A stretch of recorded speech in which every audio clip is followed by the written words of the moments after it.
Hello everyone my dear friends, कैसे हो आप सभी। मैं हूं आयुष जैन और स्वागत है आपका इस पर्टिकुलर वीडियो में।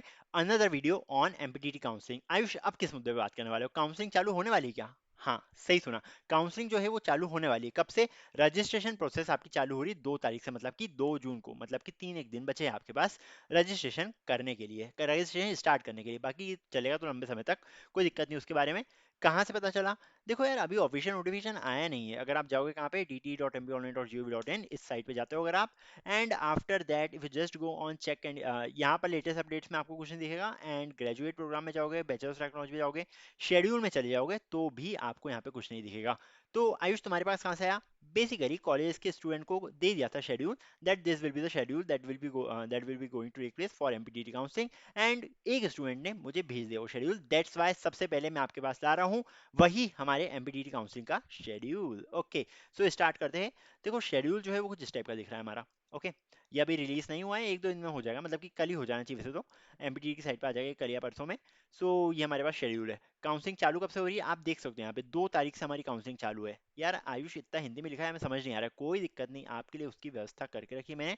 सो अगर मैं जाता हूँ इस पर्टिकुलर साइट पे एंड हमारे एमपीटीटी काउंसलिंग के टूल के ऊपर, and if I just go to dashboard, पूरा का पूरा मैंने जो भी प्रोसेस है जिस भी पॉइंट पे रहेगी सब कुछ यहाँ पे मेंशन करके रखा है मैंने।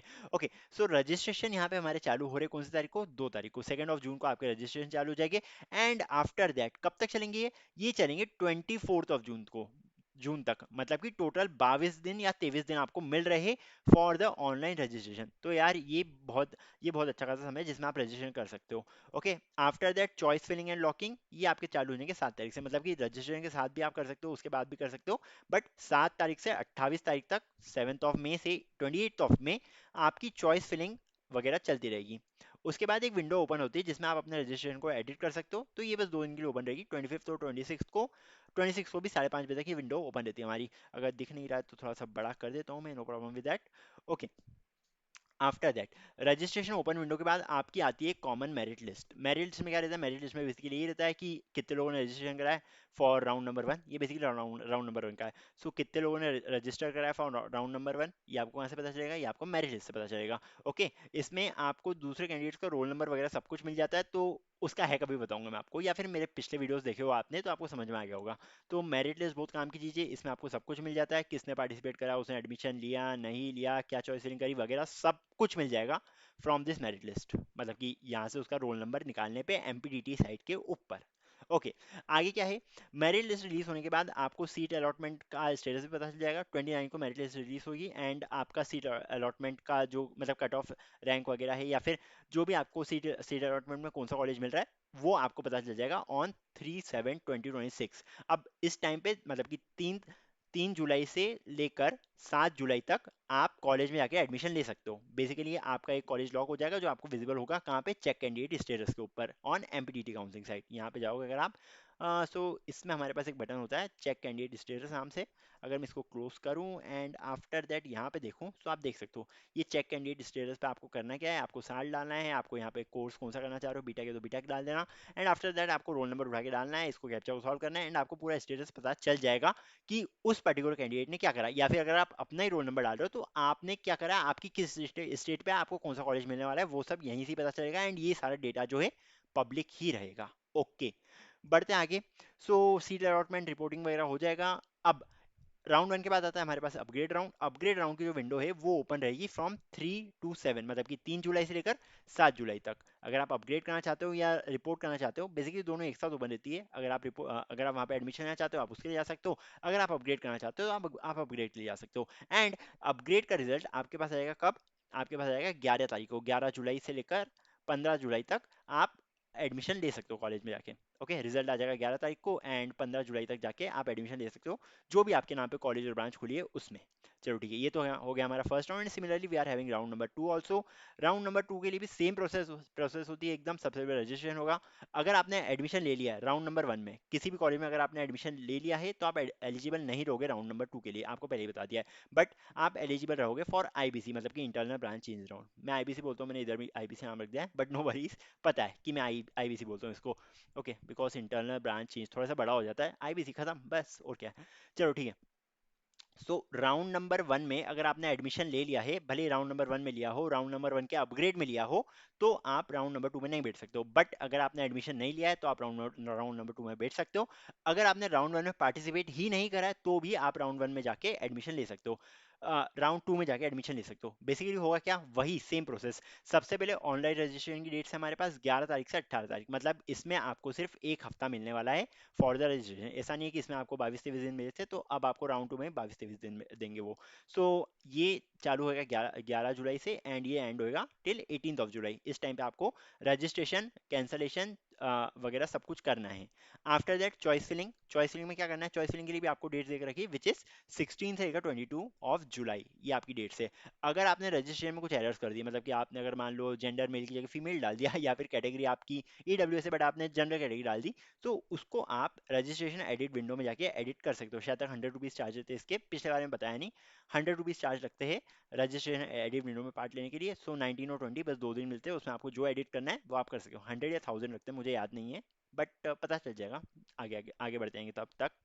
ओके, सो 19 से लेकर 20 ऑफ जुलाई तक आप रजिस्ट्रेशन एडिट कर सकते हो अपना। फिर वही मेरिट लिस्ट निकलेगी, सीट अलॉटमेंट रिपोर्टिंग का टाइम हमारे पास आ जाएगा। मेरिट लिस्ट निकलेगी 23 तारीख को, दोपहर तक आ जाती है वैसे तो 23 तारीख को दोपहर 1-2 बजे तक आप एक्सपेक्ट कर सकते हो कि मेरिट लिस्ट आ जाएगी। सीट अलॉटमेंट आपका हो जाएगा 27 तारीख को, 27 ऑफ जुलाई, एंड आप एडमिशन ले सकते हो till 30 of July. Round number two के बाद अब आपकी ये जो एडमिशन की प्रोसेस है वो पूरी खत्म हो चुकी है। सीएलसी राउंड आएगा बट ये जो राउंड है दोनों, ये खत्म हो चुके हैं। इसके बाद एक रहता है आईबीसी राउंड, जिसमें होता क्या है, जिसमें होता ये है कि आप कॉलेज के अंदर जो भी इंटरनल ब्रांचेस है उसमें आप स्विच कर देते हो। जैसे मान लो आपने लिया है IT DVV Indore, IT DVV Indore के लिए आपको मान लो मिली है ईएनटीसी ब्रांच, मतलब कि electronics and telecommunication branch. But आपको नहीं चाहिए ये ब्रांच, आपको नहीं चाहिए, आप एडमिशन ले चुके हो पर आपको ये ब्रांच जम नहीं रही है। आप सोच रहे हो यार काश मुझे आईटी ब्रांच मिल जाती। सो आप अप्लाई कर सकते हो फॉर आईबीसी। अगर देखो होता क्या आईबीसी में, बेसिकली अगर मान लो कंप्यूटर साइंस में टोटल नंबर ऑफ सीट्स जो है हमारे पास 120 है, 135 है अगर ईडब्ल्यूएस को भी जोड़ दे तो। सो 135 सीट है। अब मान लो आईआईटी डीवी में कंप्यूटर साइंस में 135 की जगह मात्र मान लो 120 लोग ही भरा है। सो 20 सो 15 सीट इधर खाली रह गई। सो वो जो 15 सीट है वो आईटी वाला कैंडिडेट, मैकेनिकल वाला कैंडिडेट, सिविल वाला कैंडिडेट, जिसकी भी rank top of the order रहेगी, मतलब कि जिसकी रैंक ज्यादा होगी उसको वो चीज मिल सकती है अगर उसने उसको ऐसा फर्स्ट प्रेफरेंस दिए तो। ओके, सो इस टाइप से खेल रहता है।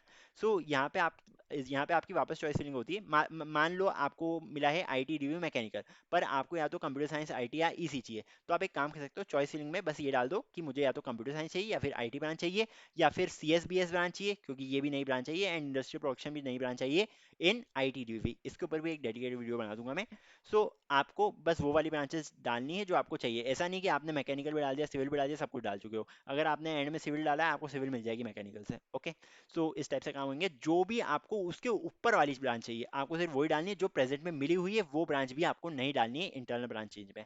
ओके, ये हो भी सकता है आपका, नहीं भी हो सकता है, ये डिपेंड करता है from college to college and the vacancies that are present in that particular branch in that particular college. Okay, इसका अलॉटमेंट स्टेटस भी आपके पास आ जाएगा कौन सी तारीख को, 3 तारीख को, 3 अगस्त को आपका इसका अलॉटमेंट स्टेटस हो जाएगा और इससे हमारी प्रोसेस खत्म हो जाएगी फॉर ऑनलाइन काउंसलिंग। इसके बाद हम बढ़ते हैं ऑफलाइन काउंसलिंग की ओर। इस बार टोटल सीएससी राउंड जो है वो 3 हो चुके हैं। 2 साल पहले एक राउंड होता था, 3 साल पहले एक राउंड होता था, उसके अगले साल से दो राउंड चालू करें। बट इस साल हमारे पास टोटल ऑफ 3 सीएलसी राउंड्स है। सो सीएलसी राउंड्स में क्या होता है, सीएलसी राउंड्स में बेसिकली होता ये है कि इनकी डेट्स देकर रखिए 4 तारीख। सो 4 तारीख को आप जाओगे उस पर्टिकुलर कॉलेज में इसका रजिस्ट्रेशन वगैरह करके, एंड आप वहाँ पे जाके उनको बोलोगे कि हमको इस कॉलेज में एडमिशन चाहिए। वहाँ पे बहुत सारे लोग, बहुत सारे कैंडिडेट्स आएंगे जो उधर एडमिशन लेने आए होंगे। अब जिसकी रैंक जितनी अच्छी उसको उस टाइप से प्रेफरेंस मिलेगा, बस ये भी वही है। बट इसमें होता ये है क्योंकि ये सारे राउंड्स हमारे खत्म हो चुके हैं तो सीट जो रहती है वो बहुत कम बची रहती है। अगर आप बात करोगे computer science IT branch, IT type की ब्रांच में, तो उसमें तो सीट रहती है। अगर आप एसडीएस आईडीएस की बात करो, आईटी डीवी की बात करो, क्योंकि इंटरनल ब्रांच चेंज में बेसिकली लोगों ने ब्रांच अपनी अपग्रेड करवा ली होती है, तो कंप्यूटर साइंस आईटी या इलेक्ट्रॉनिक्स टेलीकम्युनिकेशन इसमें मिलने के चांसेस बहुत कम रहते हैं। और सीएलसी राउंड में तो मैं मना ही करता हूँ कि यार मत जाओ, इतना लेट तक मत करो, या तो राउंड वन में एडमिशन ले लो या राउंड टू में एडमिशन ले लो। राउंड वन के अपग्रेड तक भी चल जाएगा, राउंड टू भी चल जाएगा, आईबीसी में ब्रांच भी अपनी अपग्रेड कर लो। सीएलसी के पीछे मत भागना बिकॉज बहुत डिफिकल्ट हो जाता है, क्योंकि देख चुके हो computer science IT type, IT CS BS IT review में बात करूँ तो इस टाइप की ब्रांचेस आपकी पूरी भर जाएगी, तो उसके चांसेस बहुत कम हो जाते हैं। और साथ ही साथ यहाँ पर भी कैटेगरी वाइज प्रेफरेंस दिया जाता है, मतलब कि अगर एक ओबीसी कैंडिडेट एडमिशन लेना चाहता है तो उसको ज़्यादा प्रेफरेंस मिलेगी compare to a general category candidate. अगर एक एससी एसटी वाला एडमिशन लेना चाहता है तो उसको ज़्यादा प्रेफरेंस मिलेगी कंपेयर टू ओबीसी कैंडिडेट, क्योंकि अगर एससी एसटी की सीट अगर खाली होती है, अगर खाली होती है और कोई एससी एसटी वाला आया नहीं मान लो, तो वो सीट जाती है पहले ओबीसी के पास। एंड अगर मान लो ओबीसी वाला कोई भी नहीं आया, तब जाके वो सीट दी जाती है to the general category candidate. इसलिए सीएलसी राउंड जो है थोड़ा खतरनाक रहता है। एंड ये फाइनल राउंड होता है, इसके बाद आप ना तो एडमिशन कैंसिल कर सकते हो, ना ही कॉलेज छोड़ सकते हो, बिकॉज इसके बाद सारी काउंसलिंग खत्म हो जाती है बेसिकली, ज़्यादातर देखा जाए तो। क्योंकि 14/8 तक अगर ये चल रहा है हमारा, तो 14/8 यहाँ से पढ़ाई आधी खत्म, मतलब सेमेस्टर आधा खत्म भी हो चुका होगा आपका, क्योंकि एडमिशन जो है वो आईबीसी राउंड के पहले ही हो जाते हैं ज़्यादातर कॉलेज में। ओके, सो इस टाइप का एक ओवरव्यू था। अब देखो एक और चीज, डॉक्यूमेंट्स जो आपको ले जाने हैं, डॉक्यूमेंट्स जो आपको अभी जमा करके रखना अपने पास, वो ये सब है। डोमिसाइल सर्टिफिकेट, अगर आप एमपी के कैंडिडेट हो तो आपको एक डोमिसाइल सर्टिफिकेट बनवाना बहुत जरूरी है, जो बेसिकली एक प्रूफ रहता है कि आप जो हो एमपी के कैंडिडेट हो। सो या तो ये आप किसी भी लोक सेवा केंद्र पे जा सकते हो, वहां से डोमिसाइल सर्टिफिकेट बन जाता है। साथ ही साथ इनकम सर्टिफिकेट भी बन जाता है। सो डोमिसाइल सर्टिफिकेट, इनकम सर्टिफिकेट, ये आप बनवा लेना किसी भी लोक सेवा केंद्र पे जाके। एंड अगर आप मेरे इस ऐप को यूज़ करो तो इनको टिक भी कर देना, तो ये कैंसिल हो जाएंगे कि आपने हाँ चलो ये बनवा लिया है। अब अगला जो है, ये कॉलेज से मिलता है आपको क्या, टीसी माइग्रेशन और कैरेक्टर सर्टिफिकेट।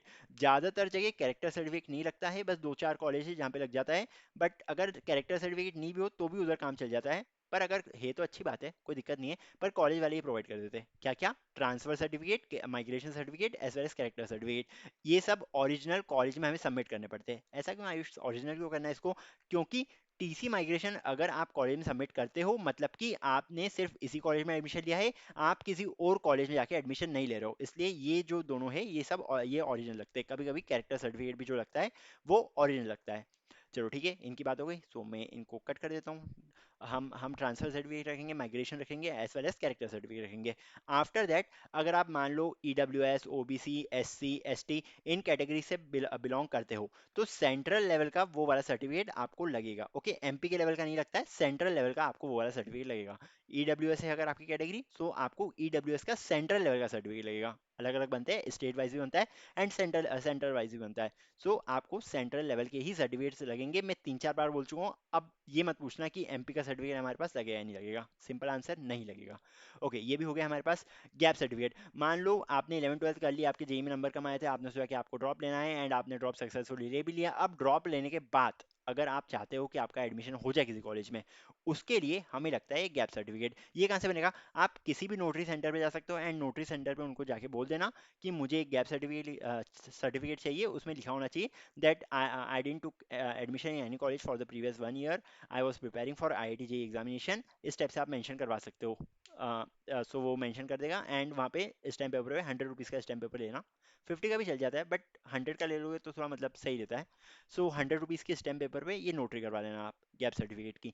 साथ ही साथ ये मेडिकल सर्टिफिकेट क्या है, किसी भी डॉक्टर के पास आप अगर सर्च भी करोगे गूगल पे, सो वहाँ पे सर्च कर लेना that medical certificate format. Medical certificate format लेना, उसको प्रिंट आउट निकाल लेना, किसी भी डॉक्टर की साइन लगवा देना that you are basically medically fit.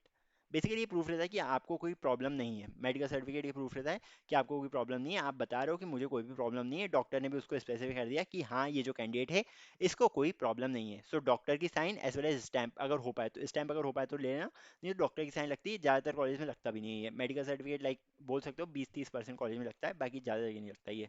So medical certificate हो गया हमारे पास। फॉर्मेट वगैरह निकाल लेना, नेट से मिल जाएगा आराम से।